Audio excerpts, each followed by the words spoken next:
देखो, सबसे पहली बात, हमारी कमजोरी क्या है? हम परेशान हो जाते हैं। संसार में देखो तो परेशान, परमार्थ की तरफ देखो तो हम परेशान हो, ये हमारा आदत स्वभाव बन गया परेशान होना। थोड़ा सा धैर्यवान बनो, गंभीर बनो।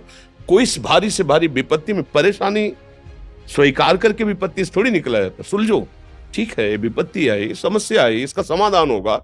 ऐसा थोड़ी कि हमें नष्ट कर देगी। अगर अभी हमारी बड़ी हानि हो जाती है, हम कल इससे बड़ा लाभ प्राप्त कर सकते हैं। हमको एकदम बिल्कुल गंभीर रहना है, इतने कमजोर नहीं बन जाना।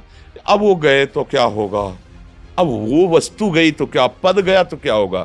प्रयास किया था, ये पद मिला था, इससे बड़ा पद प्राप्त करूंगा, मैं इससे बड़ा महान बनूंगा। ठीक है, एक बार गिर गया, गलती हो गई, दंड भोगूंगा, फिर इससे ज्यादा संयम में रहूंगा। बिल्कुल, मतलब एकदम फ्रेश दिमाग रखना चाहिए। पर अपने लोग क्या है, जरा सी बात में एकदम पछड़ा कर लेते हैं, एकदम कमजोर हो जाते हैं। ये बिल्कुल ठीक नहीं है। हम जीवन भर की यात्रा की बात कह रहे हैं, भारी से भारी कष्ट में भी मुस्कुराना, तो हमें बल मिला है, हमें भगवान की कृपा का दर्शन हुआ है, हमें उनका दुलार दिखाई दिया है। अगर ऐसे तो भाग जाते, फिर परमार्थ में थोड़ी चलना होता है। आज जो आप सुन करके लाभ लेने की चेष्टा कर रहे हो ना, ये केवल प्रवचन नहीं है, ये जीवन है। अगर ये जिए ना होते ना, तो ये इसका प्रभाव नहीं पड़ता, फिर वाणी का प्रभाव नहीं पड़ता। हम इसीलिए कहते हैं, जैसे आप लोग एकदम परेशान हो जाते हैं, जब बोलो क्या हमसे ज्यादा परेशानी होगी? दोनों किडनी खराब, दवाई लाने के लिए पैसे नहीं, पानी रखा है, हम उठ के पी नहीं सकते, भीषण शरीर में कष्ट, भीषण बुखार, क्योंकि किडनी फेल, जरा में बुखार, खाने को क्या, रोटी मांग के लाओ। अगर वहां सब्जी मिलती तो लाल मिर्च ऐसी पड़ के मिलती थी कि वो पा नहीं सकते थे। आप सोचो, पानी लाना है तो मुझे लाना है, पीना है तो मुझे पीना है। अगर मैं हारता तो कहां पहुंच जाता, क्या स्थिति होती? नहीं, मरना है, पर कदम पीछे। कोई दिन ऐसा नहीं जिस दिन सेवा ना की हो, जिस दिन सेवा ना गए हो। गुरुजी की सेवा में जाना है, पहले अपने को स्वस्थ साबित करना है, नहीं वो सेवा ही नहीं लेंगे। तुम बीमार हो, तुम कष्ट में, वैसे उनकी दृष्टि बड़े शांत है, उनकी सेवा की, आके लेट गए।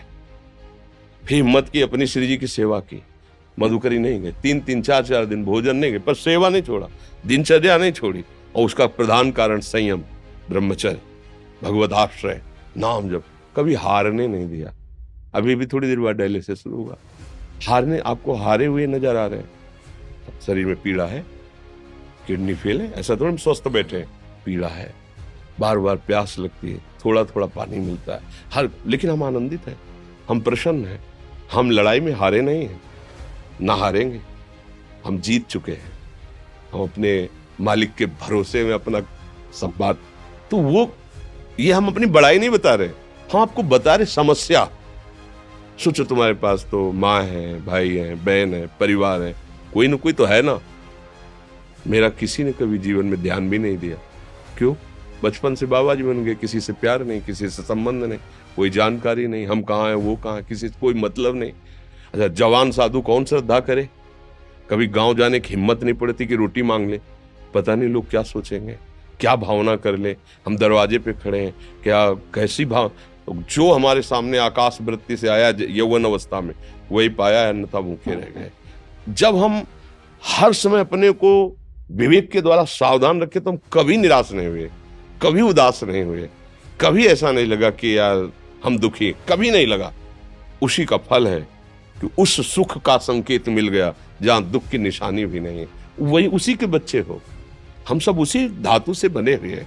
हम इतना क्यों परेशान हो जाते हैं? हम ये देखते हैं, अपने लोग थोड़ी बात बिगड़ गई परेशान, नहीं बिगड़ी तो बिगड़ जाने की संभावना में परेशान है। आज सुख है, लेकिन कल सुख छिन जाएगा, तो हम आज के सुख में सुखी ना होकर कल के दुख की आने की संभावना में हम भयभीत हो। मतलब क्या हमारी सोच रह गई? हमको इतना बलवान बनना है कि सुख और दुख दोनों हमको छू न सके। भारी से भारी सुख की व्यवस्था है तो अहंकार नहीं, हर्षित होकर किसी का अपमान न करे कि हम धनी, हम पदाधिकारी, अमुक।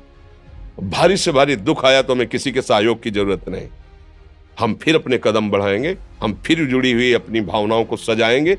मस्त जीवन एकदम। तुम अविनाशी के बच्चे हो। शेर का बच्चा भेड़ों के बीच में फंसकर म्यों म्यों बोल रहा है, बस अगर दहाड़ना सीख जाए तो कोई भी उसे परास्त नहीं कर सकता। ऐसे भगवद अंश, तू प्रपंच में फंसकर अपने को इतना दीन क्यों देख रहा है? तू ऐसा है कि भगवान के दिव्यास्त्र में भी ताकत नहीं तेरे को मार सके। तू अविनाशी का अविनाशी बच्चा है, विनाशी भोगों को, विनाशी शरीर को मैं मान के इतना भयभीत, इतना दुख ठीक नहीं। ये सबके लिए, केवल एक के लिए नहीं। आप समझो, आप लोग सोचते हैं हम गृहस्थ होकर भला ऐसी स्थिति कैसे। जनक जी सुखदेव जी के गुरु हैं और राजा हैं, महल है, रानियां हैं, नौकर है, चाकर। क्या सुखदेव जी जिनके शरीर में लंगोटी भी नहीं है, दिगंबर, परमहंस, परमहंस के गुरु है जनक जी जो राजा हैं। समझो आप ऐसा ना सोचे कि अब नौकरी कर रहे हैं, हम संसार में, हम गृहस्थ हैं, हम आध्यात्मिक की ऊंचाई पर नहीं चढ़ सकते। नहीं, आप एक सरकारी नौकरी या आप किसानी या व्यापार करते हुए आप एक अध्यात्म की ऊंचाई में चढ़ सकते हैं। और अध्यात्म ही है जो तुम्हें इस माया के दुख सुख से ऊपर उठा सकता है। दूसरा, चाहे जितनी संपत्ति आ जाए, आप सुखी नहीं हो सकते।